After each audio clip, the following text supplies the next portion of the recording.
आज आपण chapter number 7 crossing over हा चॅप्टर बघणार आहोत। या चॅप्टरमध्ये डेफिनेशन आणि factor affecting on crossing over हा पॉईंट एकदम महत्त्वाचा आहे आणि 5 मार्क्ससाठी हा क्वेश्चन विचारला जाऊ शकतो आणि एकदम महत्त्वाचा पॉईंट आहे क्रॉसिंग ओव्हर। तर आता आपण त्याचं फर्स्ट इंट्रोडक्शन बघूयात। क्रॉसिंग ओव्हर म्हणजे काय? Definition firstly we discuss the definition of the crossing over. Crossing over the interchange of parts between non-sister chromatids of homologous chromosome during meiotic prophase। बघा यानंतर म्हणजे अगोदरच्याच थर्ड चॅप्टरमध्ये आपण बघितलेलं आहे की मिओसिस जी काय मिओसिस फेज आहे त्याच्यामध्ये दोन पडतात, मिओसिस फर्स्ट आणि मिओसिस सेकंड। तर मिओसिस फर्स्टमध्ये प्रोफेज फर्स्टमध्ये जी काय पॅसिटिन स्टेज आहे तर त्या स्टेजमध्ये नॉन सिस्टर क्रोमॅटिडचं इंटरचेंज होणे किंवा एक्सचेंज होणे परंतु ऑफ होमोलॉगस क्रोमोझोम। आता नॉन सिस्टर क्रोमॅटिड्स म्हणजे काय की असे क्रोमॅटिड्स की त्याची ओरिजिन ही होमोलॉगस क्रोमोझोमपासून झालेली आहे, म्हणजे these are originated from the homologous chromosome. म्हणजे इन शॉर्ट की क्रॉसिंग ओव्हर म्हणजे काय की इंटरचेंज किंवा exchange of part between non sister chromatids, म्हणजेच काय नॉन सिस्टर क्रोमॅटिड्समध्ये एक्सचेंज होणं किंवा इंटरचेंज होणं। पण जी काही ॲक्च्युअल प्रोसेस आहे तर ती कशामध्ये घडून येते?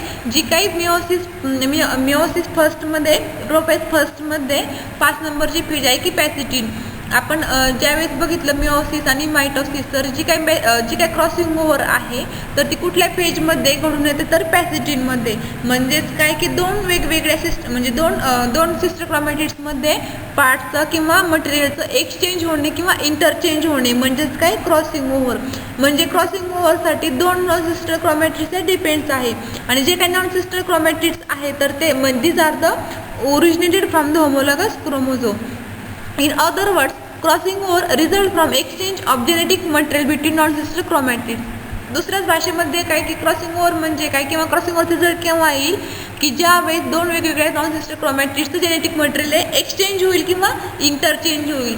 म्हणजेच काय की नॉन सिस्टर क्रोमॅटिड्समधील जे काही जेनेटिक मटेरियल आहे त्याचं एक्सचेंज होणे किंवा इंटरचेंज होणे त्या कन्सेप्टला किंवा त्या प्रोसेसला क्रॉसिंग ओव्हर असे म्हटले जाते। The term of crossing over was first used by Morgan and Cattell in 1912। म्हणजे काय क्रॉसिंग ओव्हरची काय कन्सेप्ट आहे तर ती फर्स्ट मॉर्गन आणि कॅटल या नावाच्या सायंटिस्टने 1912 साली शोधून काढलेली आहे।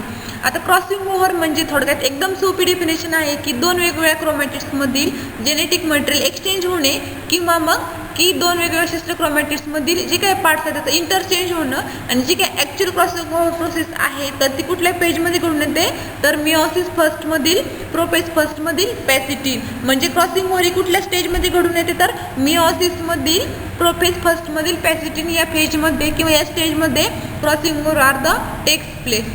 त्याचप्रमाणे क्रॉसिंग ओव्हर ही जी काही कन्सेप्ट आहे तर त्या कन्सेप्टचा first use Morgan and Cattell in 1912 मध्ये फर्स्टली यूज केलेला आहे। आता आपण बघूयात की main features of the crossing over. First main features आहे crossing over takes place during meiotic prophase that is during pachytene. आत्ताच आपण इंट्रोडक्शनमध्ये डिस्कस केलेलं आहे की जी काही क्रॉसिंग ओव्हर प्रोसेस आहे तर ती मिओटिक प्रोफेज फर्स्टमध्ये पॅसिटिन या स्टेजमध्ये घडून येते। म्हणजे ऑब्जेक्टिव्हसाठी पण हा क्वेश्चन येऊ शकतो की क्रॉसिंग ओव्हर कुठल्या फेजमध्ये घडून येते तर मिओटिक प्रोफेजमध्ये पॅसिटिन या फेजमध्ये क्रॉसिंग ओव्हर ही घडून येते। Crossing over occurs between non sister chromatids. जे काय क्रॉसिंग ओव्हर म्हणजे थोडक्यात की नॉन सिस्टर क्रोमॅटिड्समध्ये जेनेटिक मटेरियलचं एक्सचेंज होणं किंवा इंटरचेंज होणं। म्हणजेच in other words crossing over occurs between non sister chromatids. The one chromatids from each of 2 homologous chromosome is involved in crossing over. म्हणजे काय की दोन क्रोमोझोमच्या 1 क्रोमॅटिड्समध्ये क्रॉसिंग ओव्हर ही इन्व्हॉल्व्ड होत असते। नेक्स्ट 3 नंबरचं मेन फीचर्स आहे each crossing over involves only 2 of the 4 chromatids of homologous chromosome। म्हणजे काही जी काही क्रॉसिंग ओव्हर प्रोसेस आहे तर ती दोन क्रोमोझोमच्या 4 क्रोमॅटिड्समध्ये इन्व्हॉल्व होते। परंतु जे काही क्रोमोझोम्स आहे तर ते कुठले आहेत तर originated from the homologous chromosome. म्हणजेच काय की जी काही क्रॉसिंग ओव्हर दिस इन्व्हॉल्व म्हणजे ती पूर्णपणे 2 क्रोमॅटिडच्या 4 क्रोमोझोमवरती डिपेंड्स आहे। Crossing over leads to recombination और रिकॉम्बिनेशन बिटवीन लिंक जीन। म्हणजे जी काही क्रॉसिंग ओव्हर प्रोसेस आहे तर ती प्रोसेस होत असताना नवीन जीनचं कॉम्बिनेशन होते म्हणून recombination or new gene between two link gene. कारण का की थोडक्यात काय की दोन वेगवेगळ्या सिस्टर क्रोमॅटिडचं जेनेटिक मटेरियल एक्सचेंज होते. एक्सचेंज म्हणजेच काय तिथं की वेगवेगळे जीन हे काय होणार कॉम्बिनेशन होणार म्हणजेच काय रिकॉम्बिनेशन किंवा new combination are the takes place. कारण का की दोन वेगवेगळे सिस्टर क्रोमॅटिड्स असणार आहे आणि दोन वेगवेगळ्या सिस्टर क्रोमॅटिड्समधील जेनेटिक मटेरियल एक्सचेंज झाल्यामुळे रिकॉम्बिनेशन किंवा नवीन जीनचं कॉम्बिनेशन हे क्रॉसिंग ओव्हरमध्ये घडून येते. आणि सगळ्यात लास्ट 5 नंबरचं मेन फीचर्स आहे की the value of crossing over recombinant may vary from 0 to 50%. म्हणजे क्रॉसिंग ओव्हर झाल्यानंतर जी काय व्हॅल्यू आहे तर ती फर्स्ट पॅरेंट्सपेक्षा किंवा फर्स्ट जनरेशनपेक्षा म्हणजे 0 ते 50 या रेंजमध्ये ती जी काय व्हॅल्यू आहे तर ती किंवा जी काही रिकॉम्बिनेशन आहे तर ते चेंज होत राहतं. आणि जी काही चेंज होण्याची म्हणजे जी काही ॲव्हरेज आहे तर ती आहे 0 to 50%. म्हणजे मेन फीचर्समध्ये लक्षात आलं असेल की क्रॉसिंग ओव्हर कुठल्या फेजमध्ये घडून येते तर मिओटिक प्रोफेजमध्ये पॅसेटिन फेजमध्ये. त्याचप्रमाणे क्रॉसिंग ओव्हर ही दोन वेगवेगळ्या सिस्टर क्रोमॅटिड्समध्ये घडून येते. त्याचप्रमाणे जी काही क्रॉसिंग ओव्हर आहे त्यासाठी 2 होमोलॉगस क्रोमोझोमचे 4 chromatids are the takes place. त्यानंतर दोन वेगवेगळ्या सिस्टर क्रोमॅटिड्सचं जेनेटिक मटेरियल एक्सचेंज झाल्यामुळे they leads to the recombination or new combination between link gene. आणि जी काही क्रॉसिंग ओव्हरची व्हॅल्यू आहे तर ती रिकॉम्बिनंतर 0 to 50 ॲव्हरेजमध्ये ती चेंज होत राहते किंवा इट व्हेरी फ्रॉम 0 to 50%. हे झाले main features of the crossing over. म्हणजे क्रॉसिंग ओव्हर थोडक्यात काय की दोन वेगवेगळ्या सिस्टर क्रोमॅटिड्समधील जेनेटिक मटेरियल एक्सचेंज करणे किंवा इंटरचेंज करणे. आणि एक्सचेंज केल्यामुळे they are the new gene combination किंवा recombinations are the take place. Next point आहे factors affecting on crossing over. हा एकदम महत्त्वाचा पॉईंट आहे. 1 मार्क्ससाठी डेफिनेशन विचारतात की डिफाईन क्रॉसिंग ओव्हर अँड त्याला सब क्वेश्चन जॉईंट असतो की write down the factors affecting on crossing over. Factor हे 4 मार्क्ससाठी विचारतात आणि 4 मार्क्सला 8 फॅक्टर लिहिणं अपेक्षित आहे आणि 1 मार्क्सला डेफिनेशन. त्याच्यामध्ये वेगवेगळे फॅक्टर आहेत की जे क्रॉसिंग ओव्हरवरती अफेक्ट होतात. म्हणजे डिस्टन्स असेल किंवा एज किंवा टेम्परेचर, सेक्स, केमिकल, न्यूट्रिशन असे वेगवेगळ्या प्रकारचे फॅक्टर्स आहेत की ते क्रॉसिंग ओव्हरवरती एफेक्ट होतात. तर फर्स्ट बघूयात आपण की distance. The distance between gene effect the frequency of crossing over. म्हणजे जे काही दोन जीनमधलं असलेला डिस्टन्स आहे तर तो घटक पण क्रॉसिंग ओव्हरच्या फ्रिक्वेन्सीवरती अफेक्ट होत असतो. Greater the distance between gene higher is chance of crossing over. म्हणजे दोन जीनमधील डिस्टन्स जर जास्त असेल तर त्याच केसमध्ये क्रॉसिंग ओव्हरचा चान्स पण जास्त असतो म्हणजेच हायर असतो. आणि जर दोन जीनमधील डिस्टन्स हे जर कमी असतं तर त्या केसमध्ये क्रॉसिंग ओव्हरचा चान्स हा पण लोअर असतो. म्हणजे जास्त डिस्टन्स तर क्रॉसिंग ओव्हरचा रेट पण हा जास्त आणि दोन जीनमधील डिस्टन्स हे कमी तर क्रॉसिंग ओव्हरचा रेट पण हा कमी असणार आहे. म्हणजे जास्त डिस्टन्स रेट पण जास्त असणार आणि कमी डिस्टन्स तर तिथं लोअर असणार. हा झाला डिस्टन्स. म्हणजे जो काही डिस्टन्स घटक आहे तर तो जास्त असेल तर त्याचा रेट पण जास्त असतो आणि कमी असेल तर the chance of crossing over may be lower. हा झाला डिस्टन्स. आता सेकंड फॅक्टर आपण डिस्कस करूया की age. Generally crossing over decrease with advancement in the age in female Drosophila. म्हणजे जास्त एज हा महत्त्वाचा फॅक्टर आहे की फिमेल. आता फॉर एक्झाम्पल सांगितलं की ड्रासोफिलियामध्ये एज जर जास्त असेल तर क्रॉसिंग ओव्हरचा जो काही रेट असणार आहे तर तो कसा असणार आहे डिक्रीज असणार आहे. जास्त एज म्हटल्यावर त्याचा रेट पण हा कसा असणार डिक्रीज असणार आणि कमी एज म्हटलं तर क्रॉसिंग ओव्हरचा रेट हा कसा असणार इन्क्रीज असणार. हा झाला एज. आता 3 नंबरचा फॅक्टर आहे temperature. The rate of crossing over in Drosophila increase above and below temperature 22 degree Celsius. म्हणजे क्रॉसिंग ओव्हर जो काही रेट ऑफ क्रॉसिंग ओव्हर आहे तो इन्क्रीज केव्हा कुठल्या किती टेम्परेचरला असणार आहे तर 22पेक्षा कमीही अबो म्हणजे 22च्या वरही नको आणि 22च्या खाली पण नको. म्हणजे इन शॉर्ट की कॉन्स्टंट 22 डिग्री सेल्सिअस. म्हणजे 22 डिग्री सेल्सिअसला ड्रासोफिलियामध्ये क्रॉसिंग ओव्हरचा रेट हा कसा असणार आहे इन्क्रीज असणार आहे. म्हणजे याच्यामध्ये महत्त्वाचं फॅक्टर काय टेम्परेचरमध्ये की 22 डिग्री सेल्सिअसला रेट ऑफ क्रॉसिंग ओव्हर हा कसा असणार आहे इन्क्रीज असणार आहे. आता 4 नंबरचा फॅक्टर आहे की sex. The rate of crossing over also differ according to the sex. म्हणजे क्रॉसिंग ओव्हरचा रेट हा सेक्सनुसार हा कसा असणार आहे, डिफरंट असणार आहे. म्हणजे it may be depends on the sex. हे झाले 4 फॅक्टर की डिस्टन्स, एज, टेम्परेचर आणि सेक्स. 5 नंबरचा फॅक्टर आहे की nutrition. Presence of metallic iron like calcium and magnesium in the food cause reduction in recombination in Drosophila.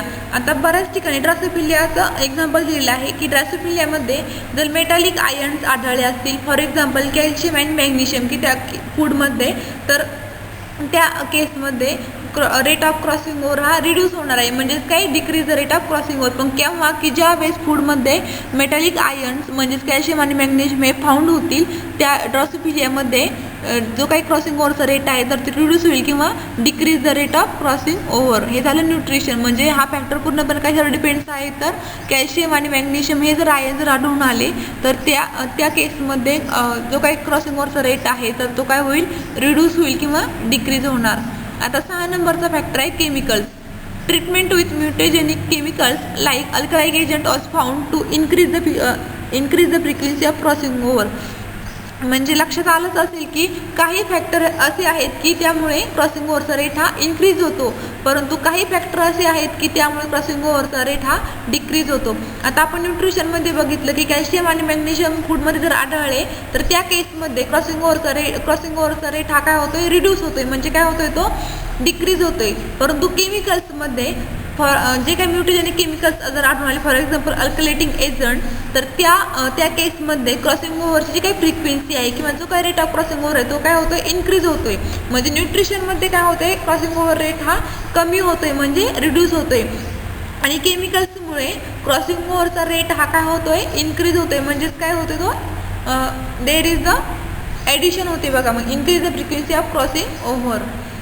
आता 7 नंबरचा factor आहे की irradiation. irradiation with X-rays was found to enhance reduce the frequency of crossing over. म्हणजे बघा की जे काही x ray जर आढळून आले तर त्या ठिकाणी क्रॉसिंग ओव्हरचा जी काही क्रॉसिंग ओव्हरची फ्रिक्वेन्सी आहे तर ती काय होते, रिड्यूस होते. म्हणजेच काय, डिक्रीज होते. म्हणजे बघा की जो काही इरेडिएशन फॅक्टर आहे तर तो कशासाठी रिस्पॉन्सिबल आहे की जी काही क्रॉसिंग ओव्हरची फ्रिक्वेन्सी आहे तर ती काय होते, रिड्यूस होते. म्हणजे रिड्यूस होण्यासाठी हा रिस्पॉन्सिबल आहे. परंतु जर या अगोदर 6 नंबरच्या फॅक्टरमध्ये आपण जर विचार केला की केमिकल्स जे काय अल्कलाइटिंग एजंट आहे की त्यामुळे जी काही क्रॉसिंग ओव्हरची फ्रिक्वेन्सी आहे तर ती काय होते, इन्क्रीज होते. म्हणजे जो काही केमिकल्स फॅक्टर आहे तर तो कशासाठी रिस्पॉन्सिबल आहे की जेणेकरून जी काही क्रॉसिंग ओव्हरची फ्रिक्वेन्सी आहे तर ती काय होते, इन्क्रीज होते. म्हणजे काही फॅक्टरमुळे क्रॉसिंग ओव्हरची फ्रिक्वेन्सी इन्क्रीज होते तर काही फॅक्टरमुळे ती काय होते, डिक्रीज होते. म्हणजेच काय, रिड्यूस होते. 8 नंबरचा फॅक्टर आहे centromere effect. Generally genes that are located adjacent to the centromere shows reduce frequency of crossing over. म्हणजे ज्या केसमध्ये जे काही जीन्स आहे तर सेंट्रोमियरवरती जर लोकेटेड झाले असतील तर त्या ठिकाणी क्रॉसिंग ओव्हरची जी काही फ्रिक्वेन्सी आहे तर ती काय होते, रिड्यूस होते. म्हणजे हा फॅक्टर पूर्णपणे कशावर डिपेंड्स आहे की जर जीन जर सेंट्रोमियर जवळ जर लोकेटेड झाले असतील तर त्या ठिकाणी क्रॉसिंग ओव्हरची काही फ्रिक्वेन्सी आहे तर ती काय होते, रिड्यूस होते. म्हणजे decrease the frequency of crossing over. त्यानंतर सगळ्यात लास्ट आहे की सायटोप्लाझमिक gene. In some species, cytoplasmic genes are also leads to reduction in crossing over. म्हणजे सायटोप्लाझमिक जीन जर लीड्स असतील किंवा जर आढळून आले तर त्या ठिकाणी जी काही क्रॉसिंग ओव्हरची फ्रिक्वेन्सी आहे तर ती रिड्यूस होते किंवा रिडक्शन इन क्रॉसिंग ओव्हर. म्हणजे हे दोन्ही फॅक्टर म्हणजे सेंट्रोमियर इफेक्ट आणि सायटोप्लाझमिक जीन या दोन्ही फॅक्टर हे क्रॉसिंग ओव्हरची फ्रिक्वेन्सी कमी होण्यासाठी रिस्पॉन्सिबल आहे. हे झाले फॅक्टर अफेक्टिंग. एकदम महत्त्वाचा पॉईंट आहे. 9 फॅक्टर बघितले आपण. 9 फॅक्टरपैकी आपण कुठलेही 8 फॅक्टर लिहू शकता की जेणेकरून आपल्याला 4 मार्क्स मिळून जातील. 1 मार्क्सचा डेफिनेशन असेल आणि 4 मार्क्सला 8 फॅक्टर लिहिणं अपेक्षित आहे. आपण जर फक्त 9 फॅक्टर इनलिस्ट केले तर आपल्याला 1 मार्क मिळून जाईल, परंतु एक्सप्लेन केले तर आउट ऑफ मार्क हे पडतील. Factor affecting on the crossing over. Next point आहे theories of crossing over. Crossing ओव्हरच्या थिअरी आहे. याच्यामध्ये दोन प्रकारच्या थिअरी आहेत.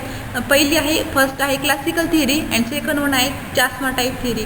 आता फर्स्ट बघूया आपण classical theory. This theory state that first chiasma form and then crossing over takes place.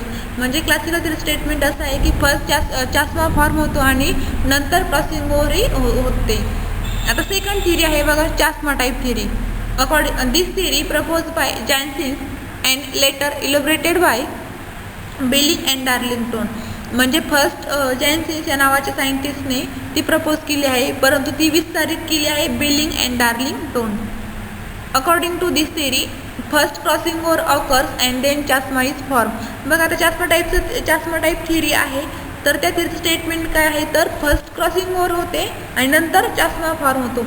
म्हणजे दोन्ही पण थिअरी ह्या एकदम अपोजिट आहे. क्लासिकल थिअरीनुसार काय स्टेटमेंट आहे, तर फर्स्ट चास्मा फॉर्म होतो आणि नंतर क्रॉसिंग ओव्हर होते. परंतु चास्मा टाईप थिअरीमध्ये की फर्स्ट क्रॉसिंग ओव्हर होते आणि नंतर मग चास्मा इज फॉर्म. ह्या दोनही थिअऱ्या क्रॉसिंग ओव्हरच्या आहेत. तर क्लासिकल थिअरी आणि chiasma type theory. Chiasma type थिअरीचं स्टेटमेंट आहे की फर्स्ट क्रॉसिंग ओव्हर होते and then chiasma is form. And in classical थिअरीचं स्टेटमेंट आहे की first chiasma is form and then crossing over takes place.